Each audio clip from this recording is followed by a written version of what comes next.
Dear class of 2014, your alma mater is 115 years old.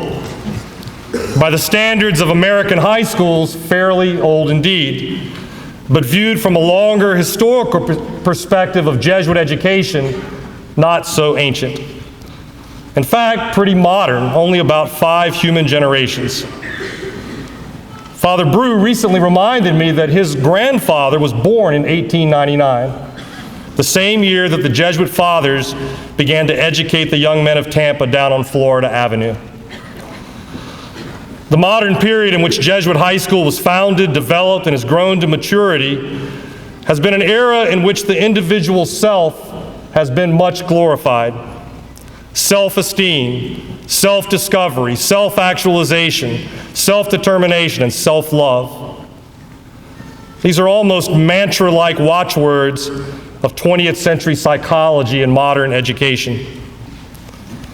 But those older Jesuit educators might have spoken of confidence, courage, eloquence, intelligence, holy ambition, faith, and interior depth to indicate the qualities most needed for a young man to thrive in the world.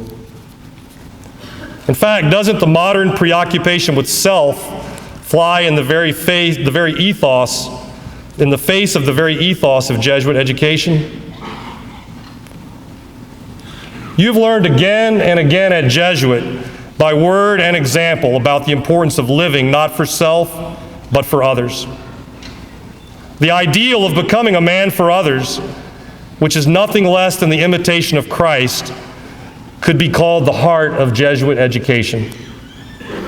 In imitating Christ and living for others, you truly live AMDG for the greater glory of God. That great Catholic man of letters, G.K. Chesterton, who lived in the early 20th century, once wrote, with his typical combination of levity and seriousness, he said, "Do not enjoy yourself. Enjoy dances and theaters and joy rides and champagne and oysters. Enjoy jazz and cocktails and nightclubs if you can enjoy nothing better. Enjoy bigamy and burglary and any crime in the calendar in preference to the other alternative. But never learn to enjoy yourself."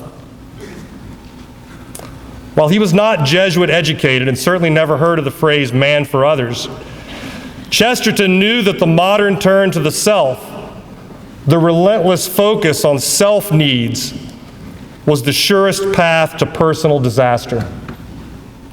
A life curled in on itself is a life that freely chooses the prison of isolation and one that is necessarily cut off from God. Freedom and brotherhood go together. The brotherhood that you have experienced the past 4 years in convocation, on club days, at intramurals, on fun day, in the cafeteria, on the stage, studying together, serving others together, praying together, traveling with one another, competing together, even LARPing together. That brotherhood that is so uniquely Tampa Jesuit has taught you the importance of others, the needs of others, your need for others, and the many ways in which you are a better man as a man for others. In fact, all that you've done to form the very real and impressive brotherhood of the class of 2014 has led you further along the path of freedom. Today, you are more free to form friendships beyond Jesuit than you were 4 years ago. You are more free today to be a leader in the service of others than you were as a freshman. You are more free today to excel and to seek the magis in all you do, precisely because of the experiences you have gone through together these past 4 years. Genuine brotherhood begets freedom. In part because of the bonds of brotherhood you have formed, you have become sons of Jesuit. You are now free, without reservation, to call Jesuit your alma mater. So I ask you to please stand and sing together one last time the Jesuit High School alma mater.